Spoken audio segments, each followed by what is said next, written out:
ఇక ఈడ గణపతి మండపంలో భోజనాలు చేస్తున్న వీళ్ళని మంచిగా గమనించు రూపారి.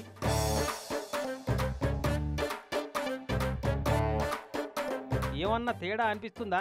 మామూలుగా ఏంటన్నా గణపతి మండపాలలో అన్నదానాలు చేస్తే పేపర్ ప్లేట్లలో భోజనాలు పెడుతుంటారు ఏడనైనా, కానీ ఈడ మాత్రం స్టీల్ ప్లేట్లలో భోజనాలు నడుస్తున్నాయి. అట్లాని వినాయకుని నిలబెట్టిన వాళ్ళే ఈ స్టీల్ ప్లేట్లు ఏర్పాటు చేసిరేమో అనుకున్నారు. కాదట, ఎవరి వస్తువులకు వారే బాధ్యులు అన్నట్టు ఎవరి ప్లేట్ను వాళ్ళే తెచ్చుకోవాలన్నట. అట్లానే అందరిట్లనే తెచ్చుకుంటున్నారని కాదు, దగ్గర ఇల్లు లేని వాళ్ళకు కొత్త వాళ్ళ కోసం కొన్ని స్టీల్ ప్లేట్లు అందుబాటులో పెడుతున్నారు. ఇక కావాలంటే ఆ వీటిలో తినొచ్చు, ఇక నచ్చకుంటే ఇంటికెళ్ళి తెచ్చుకోవచ్చట. కాన్సెప్ట్ బాగుంది, కానీ ప్లేట్ మాత్రమే కాకుండా నీళ్లు తాగే గిలాసులు, ప్రసాదాలు తినే కప్పులు కూడా ప్లాస్టిక్ వాడకుండా స్టీల్ గిలాసులు, ఇస్తరాకులతో చేసిన కప్పులు వాడితే బాగుండు. కానీ ఒకప్పుడు అన్నదానాలైనా, దావత్లైనా, పెళ్లిలైనా, ఫంక్షన్లైనా ఏనైనా మోత్కాకులతో కుట్టిన ఇస్తరాకులే వాడేటోళ్ళు. టెంట్ హౌస్లలో కిరాయికి తెచ్చిన స్టీల్ గిలాసులే పెట్టేటోళ్ళు. ఇప్పుడు ఆ ఇస్తరాకులే కాని రాకుంటాయి, ఒకలి ఎంగిలి ఇంకోలు తాగుడైతుందని స్టీల్ గ్లాసులు అసలే వాడతలేరు. కానీ ఏదేమైనా వీళ్ళ ప్రయత్నం అయితే మంచిగా ఉంది.